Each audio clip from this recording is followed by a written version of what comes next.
Dhe mbaj mend edhe një rast, një personazh shumë i njohur, VIP, e cila më kërkoi një hund shumë të vogël, maj shumë të vogël, dhe përfundimisht e refuzova. Në pamje të parë duket një kërkesë e thjeshtë, por në realitet hunda nuk është një objekt që mund të zvoglohet pafundësisht sipas dëshirës. Ka kufi biologjik që nuk shihen në fotografi apo në rrjetet sociale. Edhe kur ndërhyrja kryhet me teknikë të saktë, trupi vazhdon të reagojë dhe të shërohet sipas mënyrës së tij. Pikërisht aty lind një nga keqkuptimet më të mëdha në rinoplastik. Pse ndonjëherë maja e hundës nuk bëhet aq e vogël sa pacienti e kishte imagjinuar? Për të kuptuar këtë, do të shohim se çfarë ndodh realisht brenda indeve pas operacionit. Përshëndetje mikeshaj miq, unë jam doktor Skerdi Faria, themeluesi Kate Day Hospital. Dhe tani po qesh me këta të Kate Castit sepse po e përsëris 100 herë të njëjtën skenë. Sidoqoftë, sot dua të flasim për një temë që prek pritshmëritë më të shpeshta në rinoplastik. Pse çdo pacient nuk mund ta ketë majën e hundës shumë të vogël? Shumë individ e shohin këtë si një zgjedhje estetike, sikur mjafton kërkesa dhe realizohet. Në praktik, kufit vendosen nga anatomia e personit dhe nga mënyra se si trupi shërohet. Një ndër arsyet kryesore që dua të mbaj në vëmendje është ndërlikimi i lidhur me indin fibroz, i cili mund të shtojë rritje nën lëkurë dhe të ndikojë në përmasën përfundimtare të majës së hundës, edhe kur ndërhyrja kirurgjikale është kryer me shumë kujdes dhe përpikmëri. Nëse analizojmë hundën në tërësi, ajo përbëhet nga struktura kocëkore në pjesën e sipërme dhe struktura kërcore në pjesën e mesme dhe të poshtme, pra maja. Mbi këto qëndrojnë lëkura dhe indi i nënlëkurës. Pjesa kocëkore përcakton bazën e sipërme, ndërsa pjesa kërcore formon trungun e hundës dhe majën. Maja ndërtohet kryesisht nga kërcet të poshtme anësore, të cilat krijojnë formën, drejtimin dhe daljen përpara të saj, pra projektimin e majës. Ndërmjet pjesëve kocëkore dhe kërcore dhe lëkurës, ndodhen shtresa lidhëse që i mbajnë indet në vend dhe ndikojnë në procesin e shërimit. Prandaj, çdo ndryshim në kërc, në lëkurë ose në indin e nënlëkurës reflektohet drejt për drejt në pamjen përfundimtare të majës.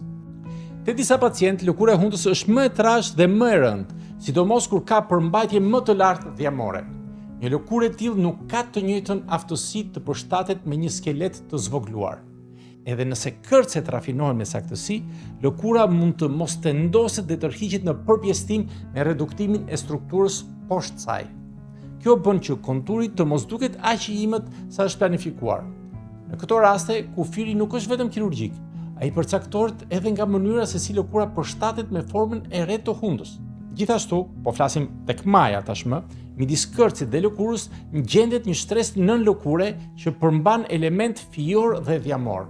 Te disa individ, kjo stres është natyrshëm më e zhvilluar. Kur ajo është më e trashë, ose kur është rritur pas ndërhyrjeve të mëparshme, ajo mund të ruajë një volum që bën majën të duket më e plotë dhe më e madhe. Edhe nëse skeleti kockor dhe kërcor i hundës është korrigjuar me sukses, prania e kësaj shtrese ndërmjetëse mund të zbuzë vijëzimin e majës dhe të kufizojë definimin e saj. Tani kalojmë te faza e hershme, orët dhe ditët e para pas ndërhyrjes. Në këtë fazë, maja shpesh duket më e zmadhuar sepse largimi i lëngjeve përmes sistemit limfatik është më i ngadalt dhe indi i nënlëkurës reagon më fort. Më pas, vjen faza e riparimit. Trupi nis të mbyll hapësirat e brendshme dhe të stabilizojë zonën ku është ndërhyrë. Pikërisht këtu nis krijimi i indit fibroz. Ky proces është biologjik. Organizmi prodhon ind lidhës për të forcuar vendin ku është punuar. Në sasi të zakonshme, kjo është pjesë e shërimit.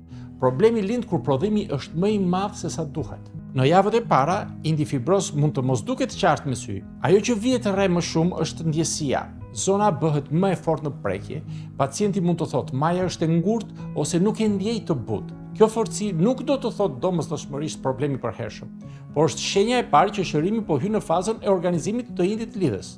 Kur ky ind shtohet shumë, krijohet një stres e brendshme që zë hapësirë. Edhe nëse struktura kërcësore është zvogluar me saktësi, rritja e indit fibroz në lëkurë mund ta bëjë majën të paraqitet më e madhe. Pra nuk është se kërci nuk është punuar siç duhet, por mbi të tashmë është formuar një shtresë e re, e cila ndryshon leximin vizual të formës së hundës. Kjo është arsyeja pse një maj shumë e vogël nuk është e arritshme tek të gjithë. Në muajt e parë, ky fenomen është shpesh i ndryshueshëm. Ndonjë ditë duket më i theksuar, ndonjë ditë më pak. Por kur indi lidhës bëhet i dëndur, maja e hundës priret të jetë më e qëndrueshme. Tani kalojmë te një periudhë shumë e rëndësishme, nga muaji i dytë deri afër muajit të gjashtë. Kjo është koha kur shërimi mbyllet dhe organizimi i indit bëhet më i qëndrueshëm. Në këtë etapë, indi fibroz mund të krijojë ngurtësim të brendshëm, të kufizojë lëvizmërinë e indeve dhe të zvogëlojë qartësinë e konturit të majës. Nëse pritshmëria ka qenë maj shumë e vogël, kjo është faza kur bëhet i dukshëm kufiri biologjik.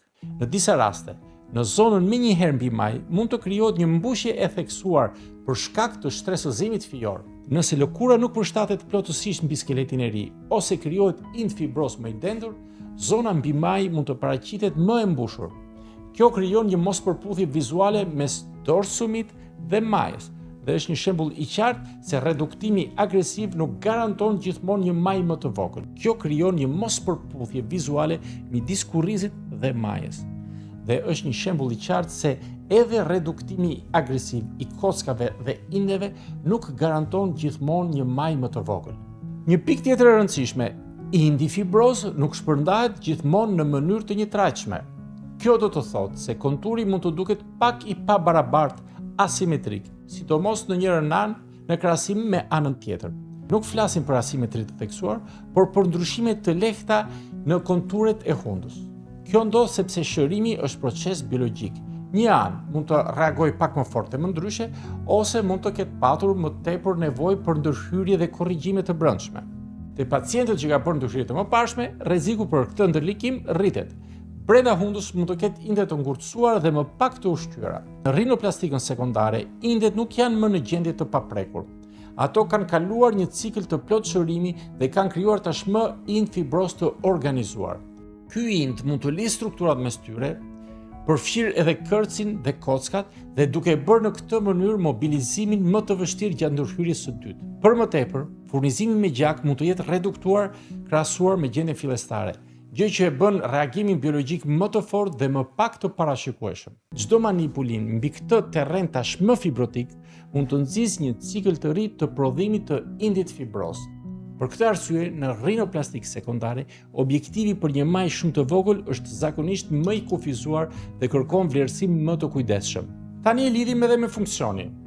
Kur kërkohet zvoglim i theksuar i majës, ka rrezik që qëndrueshmëria e hundës të dobësohet. Nëse struktura hollohet tepër, ndërkohë që indi fibroz rrit indin e nënlëkurës, mund të krijohen dy efekte të kundërta. Nga jashtë duket më e plot, ndërsa nga brenda mbështetja mund të jetë më e brisht. Kjo mund të ndikojë edhe në frymarrje, sidomos te pjesa e poshtme, ku hapja e vrimave të hundës duhet të mbetet tërësisht e qëndrueshme gjatë thithjes së ajrit. Është e rëndësishme të kuptohet se ndërhyrjet e ashpra për hollimin e majës nuk janë pa rrezik. Në lëkurë ekziston një rrjet i imët e në zgjaku që ushqen atë. Heqja e tepërt e indeve të nënlëkurës mund të dëmtojë këtë rrjet dhe të rrisë rrezikun për shërim të vështirë ose parregullsi të sipërfaqes. Për këtë arsye, trajtimi i majës kërkon maturi dhe balancë. Kjo është arsye pse në planifikim nuk synohet maja sa më e vogël me çdo kusht. Synohet një formë që i shkon fytyrës, ruan qëndrueshmërinë dhe respekton kufitë e shërimit. Kur dihet se pacienti ka prirje për ind fibroz ose kur lëkura dhe indi i nënlëkurës janë më të trash, duhet të flitet qartë. Rezultati mund të jetë elegant dhe i përmirësuar, por jo domosdoshmërisht mini, si në shembujt e rrjeteve sociale. Në raste të veçanta mund të aplikohen injeksione lokale me kortizon për të frenuar shtimin e indit fibroz në një pikë të caktuar. Kjo nuk bëhet si rutinë dhe pa vlerësim të saktë, sepse doza e papërshtatshme mund të sjellin hollim të padëshiruar të lëkurës së hundës ose gropëzime. Qëllimi është zbutja graduale, jo ndryshim i menjëhershëm. Nëse pas shumë muajsh apo një viti, shtimi i indit në majën e hundës mbetet i theksuar dhe i qëndrueshëm, mund të merret në shqyrtim mundësia e një ndërhyrje korrigjuese. Por kjo është rruga e fundit dhe jo zgjidhje e shpejtë, sepse një ndërhyrje e dytë në një terren ku tashmë është krijuar ind fibroz rrezikon të sjellë sërish të njëjtin reagim apo akoma edhe më të egzageruar. Prandaj nxitimi është armik i rezultatit. Nga muaji 6 deri në 1 vit ndodh ajo që shumë pacient nuk e presin: ndryshime të vonshme. Shpesh maja fillon të zbutet dhe të marrë më shumë kontur dhe projekcion, sepse indet fillojnë të ristrukturohen. Te disa, ky përmirësim është i dukshëm, te të tjerë mbetet i kufizuar. Kjo varet nga reagimi i organizmit dhe nga sa i dendur ka qenë indi fibros. Në fund, mesazhi kryesor për publikun është ky: jo çdo pacient mund të ketë majën e hundës shumë të vogël, sepse nuk është vetëm çështje strukturimi. Dikush që ka lëkurën e trash nuk mund të ketë të njëjtin rezultat me një pacient tjetër që ka lëkurën e hollë. Duhet të kemi parasysh se është gjithmonë një bashkëpunim mes anatomisë individuale, punës së kirurgut dhe shërimit. Kur shfaqet ndërlikimi nga indi fibros, konturi përfundimtar mund të dalë më pak i definuar, pavarësisht se ndërhyrja është kryer me saktësi maksimale. Kjo nuk do të thotë se rinoplastika nuk funksionon, dhe të kemi parasysh se krijimi i indit fibros në mënyrë të egzageruar ndodh në raste vërtet të rralla. Qëllimi nuk është të krijojmë një model hunde të njëjtë për të gjithë, por të arrijmë përmirësim të harmonishëm, të qëndrueshëm dhe të sigurt, duke patur parasysh kufit biologjik. Dhe këtu e mbyllim me një ide të qartë: një majë e vogël nuk është gjithmonë sinonim i bukurisë dhe nuk është kurdoherë e arritshme. Te disa pacientë ndërlikimi nga indi fibros vendos kufirin. Prandaj rezultat i mirë është ai që respekton fytyrën, ruan frymarrjen dhe i përshtatet mënyrës si trupi shërohet, jo ai që ndjek një standard të vetëm. Faleminderit që më dëgjuat edhe këtë herë, dhe të gjithë ju që keni mbërritur deri në fund të kësaj video, jeni të lutur të bëni një like, të komentoni mendimin tuaj apo ta shpërndani këtë video tek njerëzit që mund të jenë të interesuar. Mund të regjistroheni edhe tek kanali ynë.